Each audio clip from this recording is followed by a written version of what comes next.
Now to tonight's special report and the start of a week-long series looking at the sluggish economy and how it affects each and every one of us. Australia hasn't had a recession in nearly 3 decades, but for those balancing household budgets, it doesn't feel like it. The economic figures last week were the worst since the global financial crisis. Wages growth is stagnant and inflation remains well below target. Stephen Long takes a look at the impact on businesses and the people struggling to make ends meet. In Sydney's inner east, this Syrian restaurant is a local favourite. Nice evening. Tonight there's a smattering of regulars and friends, but empty tables are a sign of the times. We've been here now for 12 years and the last 12 months have probably been the most difficult. By way of customers not spending. At one point I thought we were going into a recession, to be honest, but I'd say somewhere before that. Doesn't look great from a business point of view. Her assessment's on the money. The economy's growing at a snail's pace, the slowest in a decade. The same goes for wages growth. It's been woeful for even longer. The last 6 years have been the worst period for wage growth in Australia since the Second World War. On average, wages are rising a little faster than prices, but there's a catch. The price of things we need, food, healthcare and power, has been rising strongly for many years.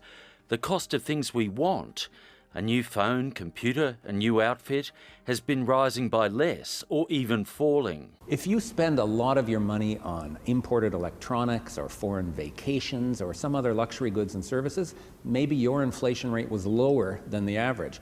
But if you spend most of your money on the necessities of life, you're probably experiencing a faster rate of increase in prices than your own wages have been growing. Carol's cafe is caught in the squeeze. You know, everything rises, rent rises, electricity, gas, all of that rises, but we can't keep increasing our prices. House prices aren't included in the inflation rate. If they were, it would tell a very different story. Despite recent falls, a home costs far more than it used to, pushing the Australian dream out of reach for many. Household debt in Australia is higher than almost anywhere around the world.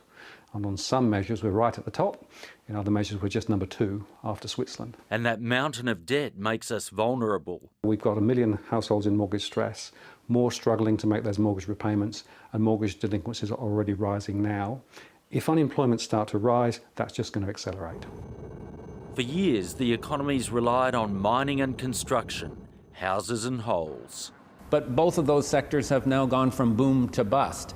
And right now we have very little of the high-tech export-oriented industries that we need to drive growth. I'm quite concerned by the growth in what I call the bedpan economy. You know, we've got many more service sector jobs in healthcare and aged care, but those aren't necessarily productive jobs. They're important jobs, but not productive jobs. And my question is, where is the next generation of value going to come from in the economy?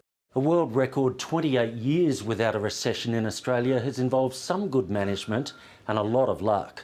But with offshore threats like Brexit, the US-China trade wars and the risk of China's economy blowing up, can the luck hold? The powers that be still say the glass is half full. I agree 100% with you that the Australian economy is growing and the fundamentals are strong. Carol Saloom can't see it. I can't agree with that. Nothing feels sound or strong from our point of view.